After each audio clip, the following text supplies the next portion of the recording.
Madam আপনি video কলে থাকুন, থেকে দেখুন। আর কতদিন এভাবে ওয়েট করবো বলো তো?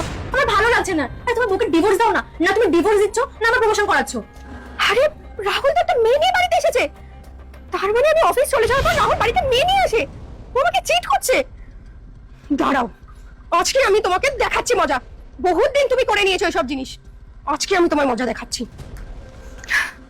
আরে বেবি তুমি রাগ কেন করছো? তোমাকে আমি প্রমোশন দেবো না, একটা সারপ্রাইজ দেবো। কি সারপ্রাইজ? আমি তোমাকে বিয়ে করব, তারপরে এই সব প্রপার্টির মালকিন তুমি হয়ে যাবে। এই ডায়লগটা না 5 মাস ধরে শুনে আসছি আমি, এইসব কথা আমাকে বলো না। মাকে ভালোবাসলে সাবস্ক্রাইব করুন আর বাবাকে ভালোবাসলে লাইক করুন। কুসুম, তুমি এখন এই সময় কি করছো?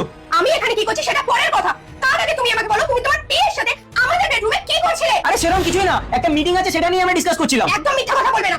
এখানে ফোন লাগানো আছে, দেখতে পাচ্ছ তো? আমি নিজের চোখে দেখেছি সবকিছু। মন্দিরে আমাকে সবকিছু দেখিয়েছে যে আমার পেট পেছনে তুমি তোমার এই বিয়েটাকে নিয়ে এসে ঘরে ফুর্তি করো। কুসুম, তুমি যখন সবকিছু জানতেই পেরে গেছো, তাহলে তোমার কাছে আমি কি লুকাবো? দেখো আমরা একসাথে অনেক দিন ধরে কাজ করি, ইভেন ও আমার পিএ, আর তাই জন্যই ওর সাথে আমার একটা সম্পর্ক তৈরি হয়েছিল। তোমাকে ভাবছিলাম বলবো বলবো করে, কিন্তু তুমি যখন সবকিছু জানতেই পেরে গেছো তাহলে ভালোই হয়েছে। কিন্তু বিশ্বাস করো, আমি তোমাকে ছাড়তে চাই না, আমি তোমার সাথে থাকতে চাই, আমি ওকে ছেড়ে দেবো। কিন্তু আমি তোমার সাথে থাকতে চাই না, আমি তোমাকে ডিভোর্স দেবো। তুমি রেডি থেকো, তোমার যখন এই বিয়েটাকে এতই প্রয়োজন না, তুমি ওর সাথেই থাকো। আজকের পর তোমার মুখ আমাকে আর দেখাবে না। আমার কাছে স্ক্রিন রেকর্ডিং করা আছে, এটা আমি গিয়ে কোর্টে দেখাবো, যাতে আমাদের ডিভোর্সে কোনো প্রবলেম না হয়।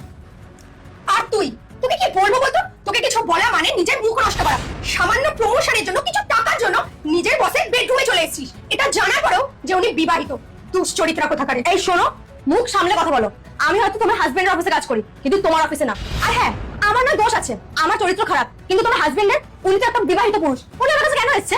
একটা কথা শোন, মেয়ে মানুষদের না ডাক্তার সবার। দ্বিতীয় পর্ব দেখতে এখনই সাবস্ক্রাইব করুন।